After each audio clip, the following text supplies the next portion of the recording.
ఇంతవరకు అక్కడ మంత్రి ఉంటాడు, ఇరిగేషన్ ఇండస్ట్రీస్ మంత్రి ఉంటాడు శ్రీధర్ బాబు గారు. ఆయనకు అసలు కనీసం దాని మీద అవగాహన లేదు, ఆలోచన లేదు. ఇంతవరకు రిపేర్ చేయలేదు. 30 నెలలు అవుతుంది రిపేర్ కాక. అది కంపల్సరీ DIT-6 శ్రీధర్ బాబు గారు రిపేర్ చేయించాలి. రైతాంగానికి, ఆ 3 మండలాల రైతాంగానికి నీళ్ళు వచ్చేలాగా చేయాలని చెప్పి నేను డిమాండ్ చేస్తూ ఉన్నాను. అట్లనే శ్రీధర్ బాబు గారి నియోజకవర్గంలోనే చిన్న కాళేశ్వరం లిఫ్ట్, అంటే నేను అధికారంలోకి రాగానే ముక్తేశ్వరం ప్రాజెక్టు కడతా అని చెప్పిండు. ఇంతవరకు దాని మీద ఊసు లేదు, సర్వే లేదు, ఏమి లేదు. ఇమీడియట్గా శ్రీధర్ బాబు గారు ఆ ప్రయత్నం చేయాలని నేను డిమాండ్ చేస్తున్నా. ఇక మెయిన్ కాళేశ్వరం ప్రాజెక్ట్ నుంచి ఫస్ట్ లింక్ ఏదైతే ఉంటుందో అందులో మంతని, ముత్తారం ఈ 2 మండలాలకు కూడా నీళ్లు రావాలి. వాస్తవానికి ఆ లింకేజ్లో పనులు కూడా నత్తనడకన సాగుతున్నాయి, ఎక్కడ కూడా పూర్తవ్వలేదు. దాని గురించి కూడా శ్రీధర్ బాబు గారు మాట్లాడాలని నేను డిమాండ్ చేస్తున్నాను. అట్లానే మామూలుగా మంచిర్యాల జిల్లాలో ఈ ప్రాజెక్టులలో వచ్చే బ్యాక్ వాటర్ని వాళ్ళు అక్కడ ఎంతో కొంత కాంపన్సేషన్ ఇచ్చింది. ఏది మన అన్నారం కానీ, సుందిల కానీ, మేడిగడ్డ కానీ, వాటి బ్యాక్ వాటర్కి సంబంధించి.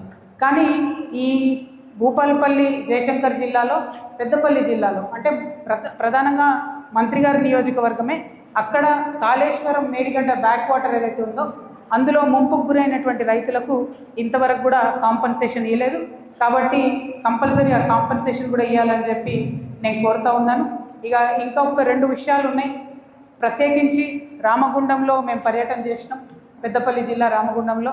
అక్కడ ఉన్న ఎయిర్, గాలి ఢిల్లీ కన్నా భయంకరంగా ఉంది.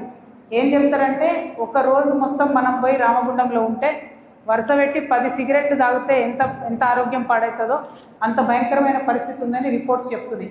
అందులో గోదావరి నీళ్లు తాగితే కంపల్సరీ సగం మందికి క్యాన్సర్ వస్తుంది అనేటటువంటి పరిస్థితి ఉంది. కానీ మంత్రి గారు దాన్ని కూడా పట్టించుకుంటలేరు. సో వాటి మీద కూడా దృష్టి పెట్టాలని నేను కోరుతూ ఉన్నాను.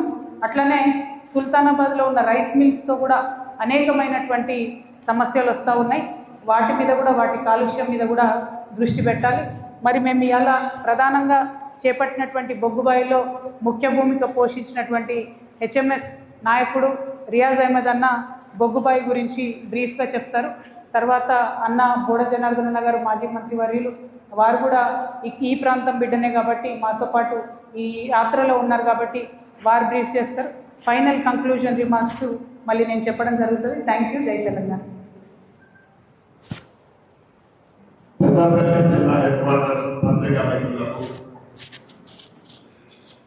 తెలంగాణ రాష్ట్ర సేన, రక్షణ సేన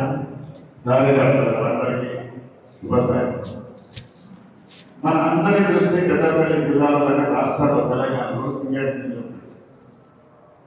సింగర్ని ఎటువంటి కంపెనీ అంటే ఎటువంటి చదువు లేకపోయినా మంచి ఉద్యోగాలు ఇచ్చేసి కంపెనీ. ఈ కంపెనీలో ఉద్యోగం దొరికితే బాగుండు, కంపెనీ పనిచేసే కిరాణాన్ని నా బిడ్డని పెళ్లి చేసుకో అని ఆడబిడ్డ తల్లులు చూస్తున్నారు, నిరుద్యోగులు చూస్తున్నారు. ఇది మనం ఇది సింగర్ అనేది ఉద్యోగాలు ఇచ్చే గని.